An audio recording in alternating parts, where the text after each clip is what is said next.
All right, it's time for a Michigan Adirondack chair build. I really like this build. This is a good build. Teaches you a lot of different things. You get to experience just a wide range of skill sets. So I think you'll really enjoy it. I've had a lot of people over the years have a lot of fun with different Adirondack chairs, and this Michigan one just kind of adds a nice theme to it. So I'm going to show you how to build this. And I hope you're looking forward to it. At the end, send me a picture of how you did. And here we go.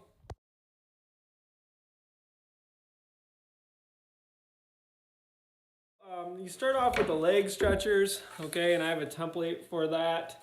The board that you start off with is 5 1/4 wide by 36 inches long. And so I just took 2 of those boards and I double side taped them together. The double side tape, you don't need very much and it goes a long way. So just a couple little 4-inch strips on there, that's all you need. This stuff's like $30 a roll, so you don't want to get carried away on that. And then I just traced my design on there, and this angle right here, you can cut right on the miter box. It's a 24-degree angle on the miter box. You just set that up at 24. And then the rest I'm going to cut out on the bandsaw, and then I'll sand it up. So these are the leg stretchers. They're eventually going to go like.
Alright, now I'm drilling the holes on the end of the leg stretcher here.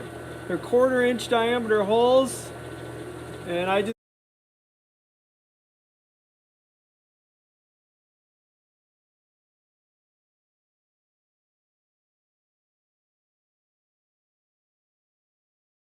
Okay, I'm making the front legs now. So these are 3 1/2 by 23 1/4. So 3 1/2 by 23 1/4. And then I have my template for this piece as well. One technique I like to do is I like to line this up nice, drill one hole. So I could have done this on the other one too.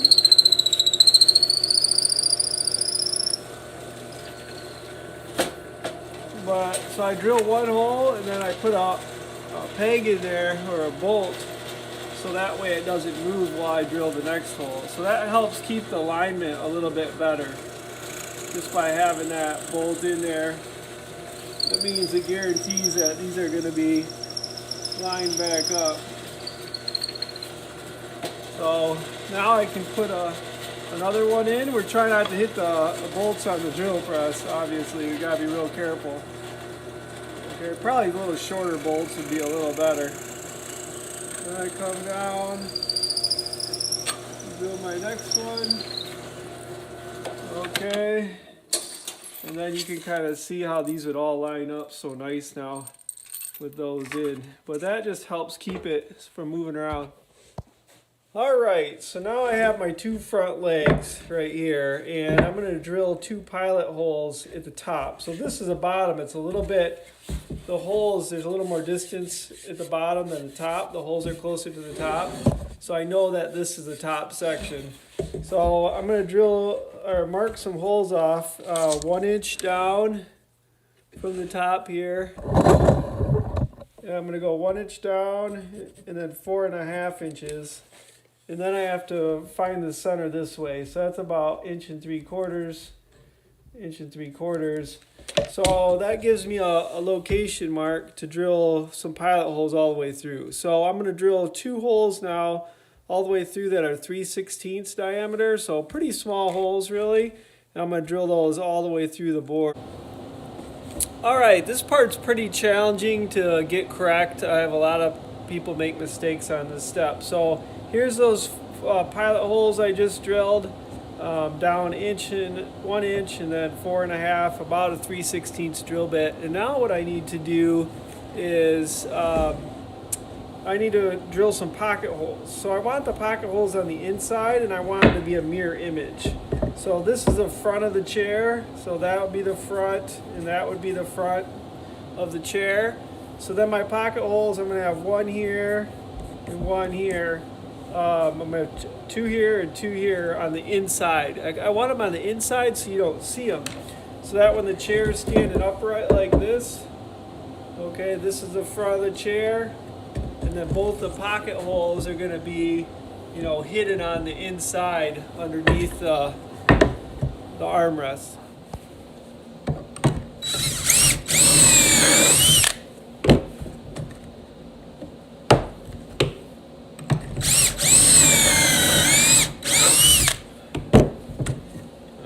So there's 2 on this side.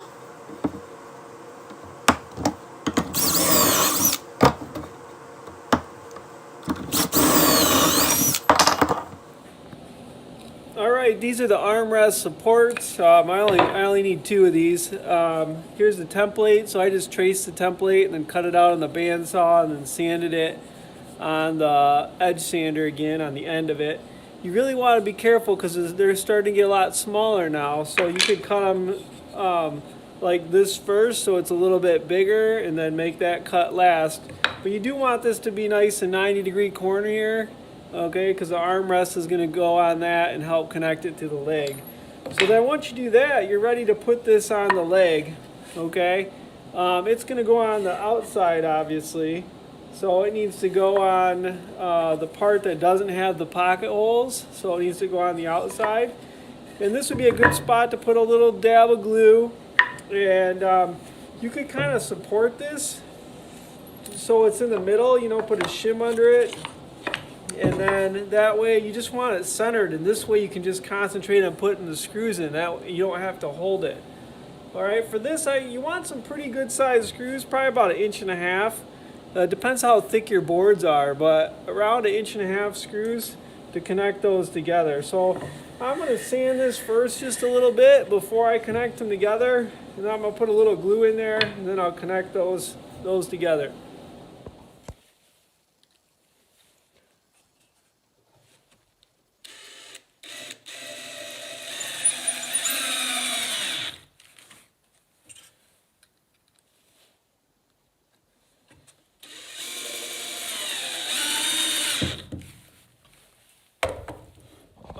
Well, you've been working on this thing for a while now. You finally get to do some assembly. So what I have done here is I've assembled the back legs onto this horizontal front support.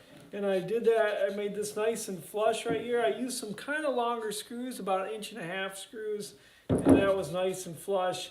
You can assemble it like this. So I put 2 screws in like that, and then I laid it down and put 2 more screws in like that. Just depends however you feel comfortable doing that. Now this board right here, you just want it the same measurement from the front to the back, or the back to the front. And I chose about 16 3/4. So when I measure that out, it's 16 3/4 from here to here. And then I did the same over there because you want it to get as square as possible. Then I even put a square right here in the corner just to try to get it, get that nice and square while I screw that together. So there we go. I got a major part now put together.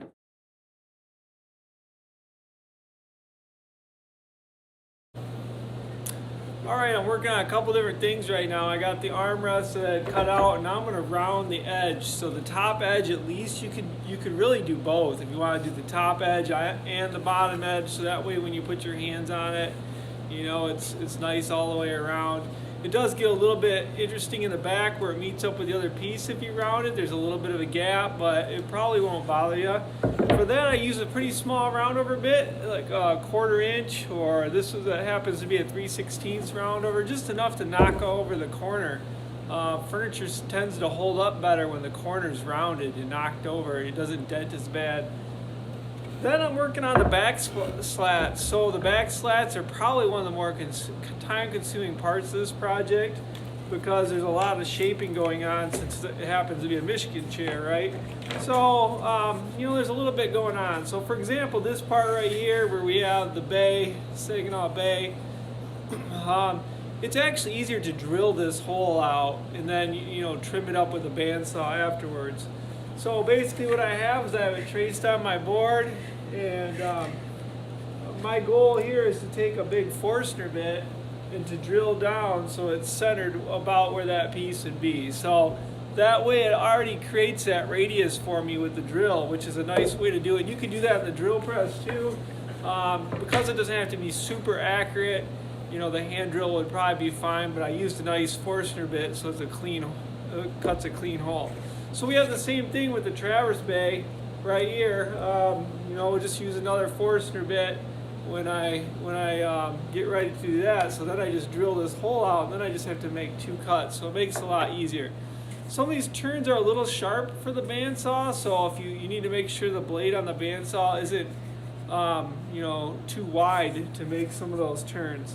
So I have all these templates ready for you to go. You're just tracing these out. These boards are all 3.5 inches wide, and you're just cutting out all these contours for Michigan. So there's 5 different ones we're doing. This one happens to be the smallest, and then you're going to sand the parts out on the edge sander. All right, what I have done here, I have the chair upside down, as you can tell, and I put some shims in the back here to hold it up.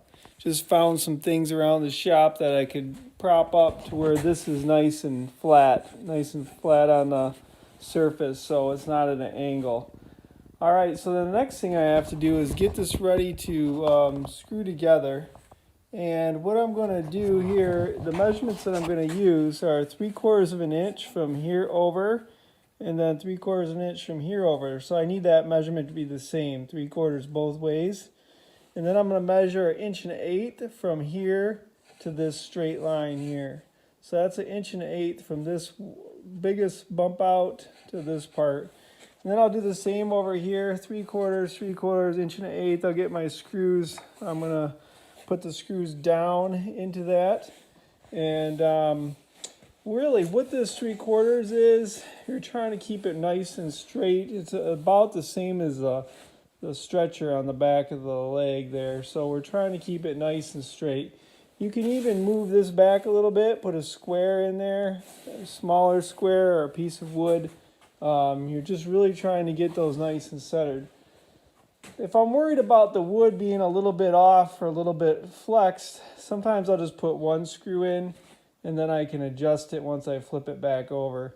All right, so I'll put those screws in. We're on the back armrest now. This is a pretty tricky part to make. Out of all the pieces, this is probably one of the harder parts. So you're going to want to really look through the directions and study this up a little bit.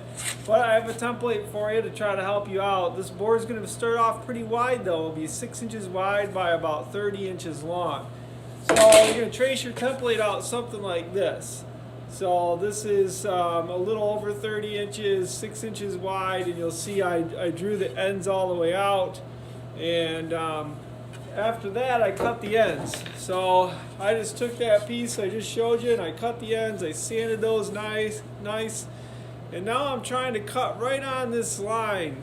You know, maybe just a little bit on this side of the line. I'm trying to do a really good job with this cut because I want this to work on the first time. I don't want to just take my bandsaw and go off like that because I want to use this other piece. So I'm going to try to use both of these pieces.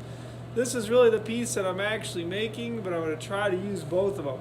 The angle on the bandsaw, you're going to tilt the table at 27.5 degrees. So you could take a scrap piece to do that, you know, that you cut on the miter box to see if the angle's right.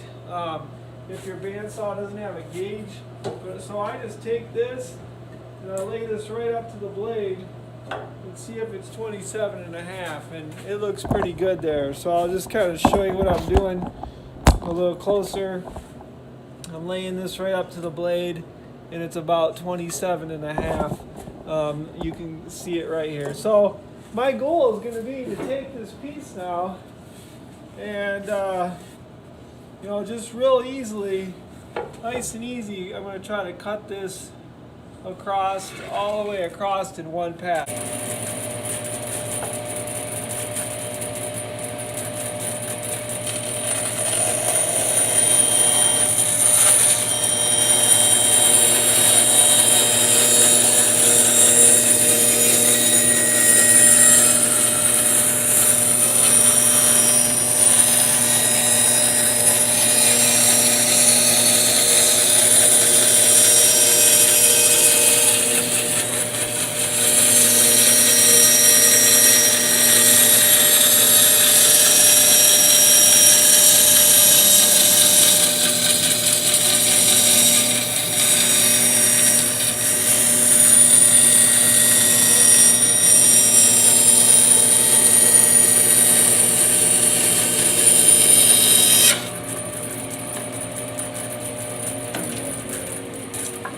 Okay, so I saved the line on this piece. I'm not going to be able to power sand this. I mean, I could a little with the Orbit sander, but I'm mainly going to have to hand sand it because if I go over to the edge sander, I'm going to flatten my angle. So I really need to just mainly just hand sand this and get this looking good. This other piece you're going to set aside for later. Later on, you'll use this on the seat. So you'll set that aside, and now this piece you're just trying to clean up. Now, I don't know if you noticed, but I held my hand here as a guide, and then I just slowly pushed it through with my hand up against here. And then when it started to get to where it wasn't as safe, I moved to the back and then pulled it through. Alright, so what I've done here is I've laid the chair back upside down, and I'm installing this back support here. I just put one screw in from the bottom, and it's about a 1 inch in from the edge, and then kind of centered it this way. And my goal here is just to help hold this board but allow for a little flexibility. So I did one on each side. Instead of I wouldn't do 2 screws right now, I would just do 1. And I didn't put the bolts in yet either because that gives me a little bit of room to kind of tweak this a little bit if it's not square. So 1 screw is all I want to put in there. But I did line it up nice and flush on the ends. In order to do that, I had to push it in just a tiny bit on this one. There must have just been a little twist. It wasn't bad though. So then I'm going to take my middle board. This is the middle back board. And I'm going to drill 3 holes in it. So I'd used a 3/8 bit here. And then I used a smaller pilot hole. The pilot hole size is around 1/8 of an inch. We just want the screws to go through this really nice. And this measurement from here up is 3/8 of an inch from the center. So you're not going to actually see these. We're going to cover those with the seat slats as long as you don't get these holes too high. So if you stay at 3/8, so the center line here is 3/8 from the edge, then those screws will work out really well. So I could actually go ahead and do that on every back piece, all 5 of them. So that's the next step. Back up around, I measured and found the center mark right here. And then I measured over 1 3/4 on each side. So this measurement's 3.5. That's the width of my back slat. But I measured the center there. And then up here, I also measured the center. I went across here, found the center, and then I drilled a hole at a bit of an angle. So it comes out the back. That's just going to be a pre-drill hole, pilot hole for my screw on the back. It'll make it easier to locate. So if you want to see what the angle I used, okay, it's an angle about the same as the back seat there. So it's very similar to this angle. I made it just a little bit steeper, and that's where that's going to be. So now I'm going to take my back slat, my first one, and I'm going to screw in one screw in the middle there, and then I'm going to try to square this up with a square before I put the other screws in. So I want this corner right here is going to be at 90 degrees. I want that at 90 degrees, and that's my only goal right now, is to screw this piece on with that at 90 degrees. So when I get one screw in and it's 90, I'm going to put the next two in after that. Okay, let me show you a couple quick things. So this leg here is at 90 degrees, so that's good to the table. And then up here we have this leg, the armrest is 90 degrees, so that's good. And then we have this back piece at 90 degrees, so that's good. And then what I've done is I've measured this distance across, and I want that to be the same on each side. But when I do that, it's off a little bit. So I actually have to bend this piece over. So what I'm doing is just twisting this framework over a little bit. I'm not moving this so much, I'm actually moving that. So when I twist that over, then I can clamp that down and put the screw in, and that's what I'm trying to do there. So I already have these 3 screws in there, so this board shouldn't move too much. And I'm just trying to pivot these boards on that single screw that I put inside there.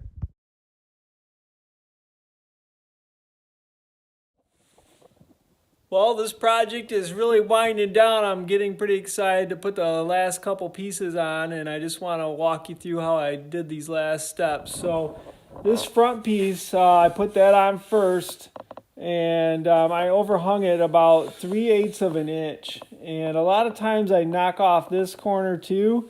I round this first corner, I rounded on the top and bottom, but I forgot to do that on this piece. So now I'll probably just hand sand a little bit. And then I put these slats on first, this one, and this one, and I space those out with a block of wood. So I use like a 5/16 block of wood, or you could probably do a 1/4 inch, and I put that between there. When I nail it on, I push it down a little bit more to where it's actually touching. And I just put some water resistant glue in there, some Tight Bond 2. And I put a couple finish nails in here that maybe I'll fill later if I have a little bit of time.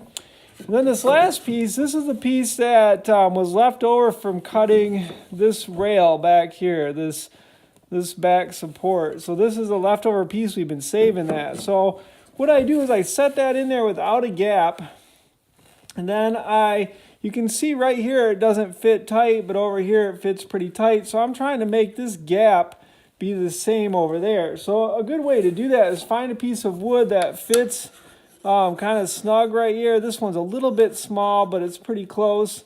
So then you can put it over here and you just trace it. You just kind of keep moving it down, trace it. And when you get down to the end, you can lay it like this and trace it.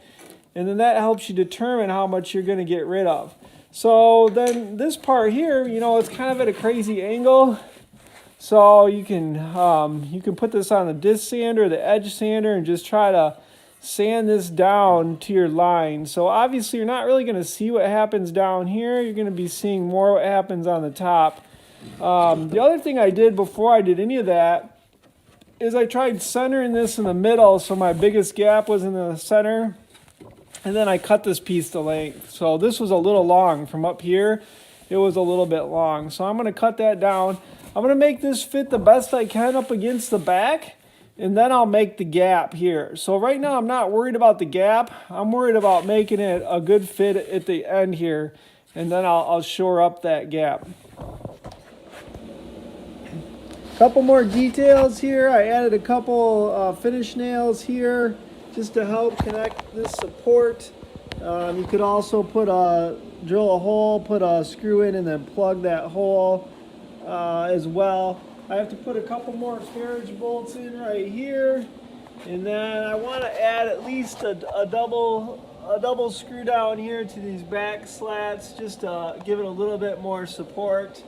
And then I have to do just a little bit more sanding on this project, and then it's pretty much a wrap. So I hope you enjoyed building this project.